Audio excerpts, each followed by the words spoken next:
কলিজা উল্টানো থাকে, দিল উল্টানো থাকে, লা ইয়ারিফু মারুফান ওয়ালা ইউনকিরু মুনকারান, তখন আর সে কোনো ভালোও বুঝে না, কোনো মন্দও বুঝে না। সুখে থাকি দুঃখে থাকি আপনাকে যেন না ভুলি, রাতে থাকি দিনে থাকি আপনাকে যেন না ভুলি, একাকী থাকি প্রকাশ্যে থাকি আপনাকে যেন না ভুলি।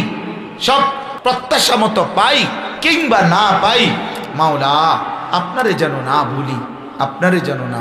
নিজের হিসাব মিলানো, নিজেকে বুঝা, নিজেকে চিনা অনেক বড় সম্পদ, অনেক বড় নিয়ামত।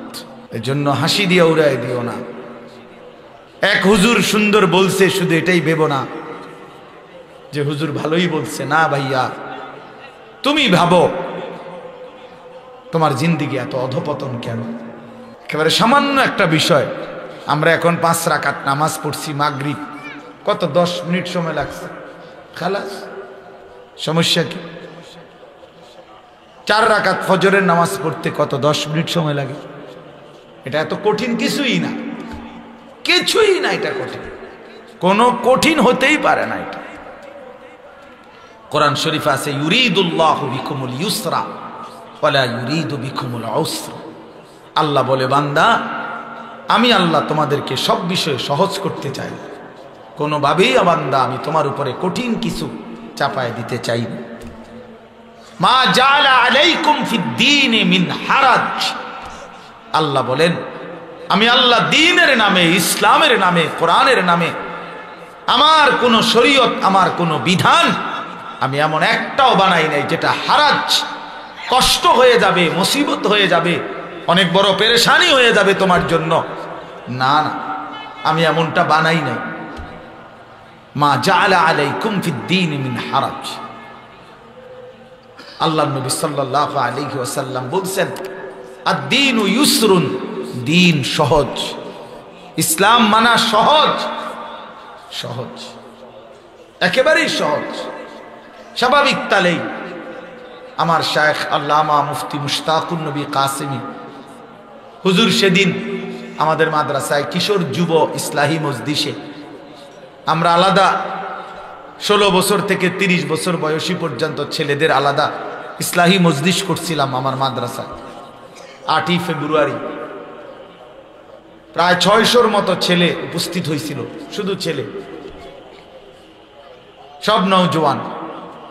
হুজুর সেখানে বলছিলেন এই ব্যাপারে বিস্তারিত যে আমাদের জীবনের 2টা অংশ, একটা হলো দুনিয়া আর একটা হলো আখেরা। দুনিয়ার জন্য আমাকে করতে হবে কর্ম, আখেরাতের জন্য আমাকে পালন করতে হবে ধর্ম। এই আমার জিন্দেগি। দুনিয়ার জন্য আমি কর্ম করব, আখেরাতের জন্য আমি ধর্ম পালন করব। কর্ম এবং ধর্ম, এই আমার জিন্দেগি। কিন্তু হুজুর বলছেন দুনিয়া স্বল্প সময়ের, আখেরাত অনন্তকালের। কিন্তু আল্লাহ পাক দয়া করে অনন্তকালের আখেরাতের জন্য ধর্মের বিধান দিয়েছেন সামান্য, সামান্য সময়ের দুনিয়ার জন্য কর্মের সুযোগ দিয়েছেন অনেক বেশি, অনেক বেশি।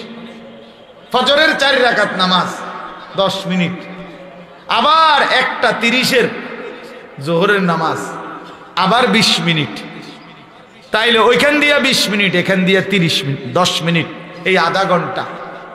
ফজরের জামাত হয় যদি 6টায়, জোহরের জামাত 1:30টায়, মাঝখান দিয়ে 7টা, 8টা, 9টা, 10টা, 11টা, 12টা, 1টা, 7.5 ঘন্টার মাথায়।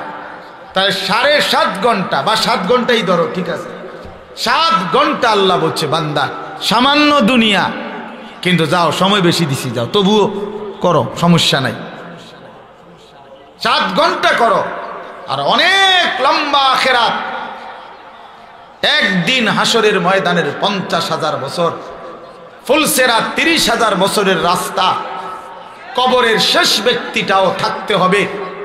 কোন কোন মুহাদ্দিসিন বলছে 40,000 বছর। এই লম্বা সফর অনন্তকালের আখেরাতের জন্য এই 7 ঘন্টার ব্যবধানে, 8 ঘন্টার ব্যবধানে সময় নিলাম মাত্র 30 মিনিট, 7.5 ঘন্টা তোমার দুনিয়ার জন্য দিয়ে দিলাম। তবুও যদি বলো বান্দা আমি জুলুম করছি, তার ইনসাফ কিভাবে? তবুও যদি বলো বান্দা আমি পারবো না, তো তোমার মতো গাদ্দার, তোমার মতন নাফরমান আর কে হইতে? তোমার সামান্য দুনিয়া, অথচ সময় দিছি বেশি। 1:30 জোহরের নামাজ শেষ, 1:50 ভিতরেই নামাজ শেষ। আবার 4:30 পৌনে 5টায় আইসো 4 রাকাত আসরের ফরজ পড়বার জন্য। মাঝখান দিয়ে আবারও আমি আল্লাহ তাআলা লম্বা 3 ঘন্টার মতো সময় আবারও দিলাম, যাও আবার মেহনত করো, আবার পরিশ্রম করো, আবার কামাই করো, আবার কামাই করো। 8টা বাজে এশার নামাজ পড়ছো, 6টা বাজে ফজরের নামাজ। এশার নামাজ আর ফজরের নামাজের মাঝখানে 9টা, 10টা, 11টা, 12টা, 1টা, 2টা, 3টা, 4টা, 5টা, 6টা, প্রায় 10 ঘন্টা আমি আল্লাহ বিরতি দিয়ে রাখলাম। যাও ঘুমাও, তোমার আরো যদি কোনো কাজ থাকে করো, সংসার করো, স্ত্রীর সাথে সময় দাও, নিজের ঘর সামলাও, নিজের আরো কোনো কাজ থাকলে করো বান্দা। আবার 10 ঘন্টার ব্যবধানে 4 রাকাত নামাজ পড়তে আইসো। আমি আল্লাহ জুলুম করলাম কই? আমি আল্লাহ তাআলা বেইনসাফি করলাম কোথায় বান্দা? কিন্তু তুমি জালেম, কত বড় নিকৃষ্ট, কত বড় অসভ্য, নির্লজ্জ, বেহায়া, যে তুমি 8 ঘন্টা পরেও 8 ঘন্টা যেই মালিক হায়াত দিছেন তার জন্য 4 রাকাত নামাজ পড়তেও তুমি রাজি না, 10টা মিনিট দিতেও রাজি না। এর চাইতে বড় জালেম আর কে হইতে পারে? এর চাইতে বড় নাফরমান আর কে হইতে পারে? এই জন্য বাপ, আমি সমস্ত ছেলে তোমাদেরকে অনুরোধ করলাম, দয়া করে বাবা ভাইবো, তোমরা তোমাদের জিন্দেগি নিয়ে ভাবো। কেউ তোমারে নিয়ে না ভাবলেও, কেউ খেয়াল না করলেও তুমি মনে রেখো, তুমি তো তোমারে আলাদা করতে পারতা না। তোমার শরীর, তোমার দেহ, তোমার অঙ্গ, তোমার হাত পাও, তোমার ভেতর বাহির, এগুলো তো আর তুমি আলাদা করতে পারবা না। কাজে এই দেহ, এই অঙ্গ একদিন হাসরের ময়দানে আল্লাহর সামনে সাক্ষ্য দিবে, সাক্ষ্য দিবে। এই জন্য যদি গুনাই করতে হয় নিজের চোখকে আড়াল করে গুনাহ করো, যদি গুনাই করতে হয় নিজের হাতকে আড়াল করে গুনাহ করো, যদি গুনাই করতে হয় নিজের দেহকে আড়াল করে গুনাহ করো। কিভাবে সম্ভব? সম্ভব? আমার চোখে আমি না দেখলে, আমার হাত আমি স্পর্শ না করলে গুনাহ হবে কেমন? এজন্য কোরআনুল কারীমে আল্লাহ বলছেন, ওয়াশাহিদা আলাইহিম সামউহুম ওয়া আবসারুহুম ওয়া জুলুদুহুম বিমা কানু ইয়ামালুন। বান্দা, তোমাদের কান, তোমাদের চোখ, তোমাদের সমস্ত দেহ, অঙ্গ প্রত্যঙ্গের চামড়া আমি আল্লাহর কাছে সেদিন হাসরের ময়দানে তোমাদের যাবতীয় কর্মকাণ্ড সম্পর্কে সাক্ষ্য দিব। আমাকে শোনাবে, আমাকে বলবে বান্দা, তুমি আড়াল করতে পারবা না। নিজের হাতকে আড়াল করবেন কেমনে? নিজের চোখকে আড়াল করবেন কেমন? নিজেকে আড়াল করার সুযোগ তো নাই ভাই। প্রিয় সন্তান, প্রিয় ছেলেরা, কেন নষ্ট হচ্ছ? কেন চরিত্রহীন হইলা বাবা? বলো বাপ। ওই দেখেন, ও এখানে হাসা হাসি। আর মানে এখন একজনের গায়ে আরেকজন হেলান দিয়া বসে, একজন আরেকজনের আঞ্জা দিয়া ধরে, একজন আরেকজনকে লাথি মারে, আরেকজন আরেকজনের চুল ধরে, মানে এই হইল পোলাপানের। কি করে মানে? কেন?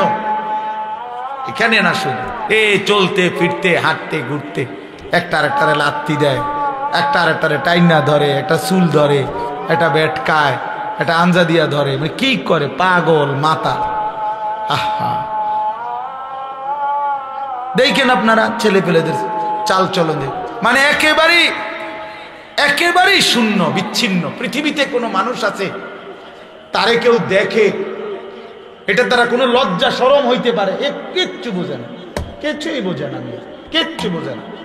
কি মুরব্বী আছে না, মানুষে দেখে না, আলেম ওলামা দেখে না, হেতে হেতের এত বিকৃত।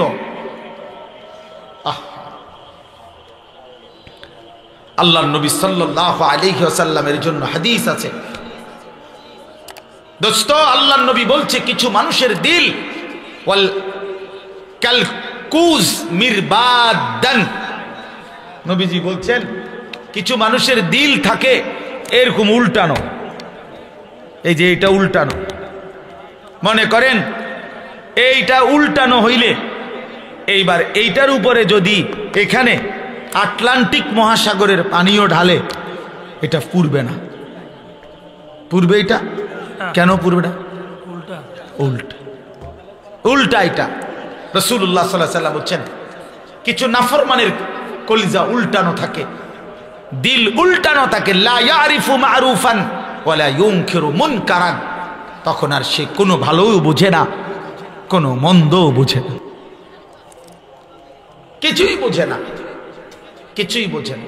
উলাইকা কাল আনআম, আল্লাহ তাআলা বলে এই মানুষগুলোই হচ্ছে জানোয়ার, এরাই জানোয়ার, যাদের কাছে আলো অন্ধকারের কোনো পার্থক্য নাই, যাদের কাছে রাত দিনের কোনো পার্থক্য নাই, যাদের কাছে হালাল হারামের কোনো পার্থক্য নাই, যাদের কাছে পাক নাফাকের কোনো পার্থক্য নাই, যাদের কাছে জায়েজ না জায়েজের কোনো পার্থক্য নাই, হালাল টাকাও খায় সুদের টাকাও খায়, আপন মাকেও দেখে রাস্তার নারীকেও দেখে, আপন বোনকেও দেখে পরের বোনকেও দেখে, যার কাছে কোনো হালাল হারাম বলতে কিছুই নাই, শরীর নাফাক পেশাব পায়খানা করে পবিত্রতা অর্জনের কোনো দাঁড় দাঁড়ে না। তো আল্লাহ নবী সাল্লাল্লাহু আলাইহি সাল্লাম বলেন মূল কারণ এমন কেন? এই নাফরমানের কলজা উল্টানো, এই নাফরমানের দিল উল্টায় দিছে আল্লাহ। ইন্না কুলুবাল ইবাদ বাইনা ইসবাআইন মিন আসাবি'ir রহমান ইউকাল্লিবুহু কাইফা ইয়াশা। হাদিসের মধ্যে আছে আল্লাহর নবী সাল্লাল্লাহু আলাইহি সাল্লাম বলেন নিশ্চয়ই মানুষের দিল আল্লাহ পাকের কুদরতি এই দুই আঙ্গুলের মাঝে, আল্লাহর কুদরতি দুই আঙ্গুলের মাঝে তিনি যেভাবে ইচ্ছে এই দিল উলট পালট করতে পারেন। এই জন্য আমাদের নবী সাল্লাল্লাহু আলাইহি সাল্লাম ভাইয়া নবীজি 5 ওয়াক্ত নামাজের পরে একটা দোয়া করতেন, অনেকগুলো দোয়ার মধ্যে এটাও একটা দোয়া নবীজি নিয়মিত করতেন, ইয়া মুকাল্লিবাল কুলুব সাব্বিত কলবি আলা দীনিক, হে অন্তর সমূহের উলট পালটকারী আপনি আমার দিলটা আপনার দ্বীনের উপরে মজবুত রাখেন, সুখে থাকি দুঃখে থাকি আপনাকে যেন না বলি।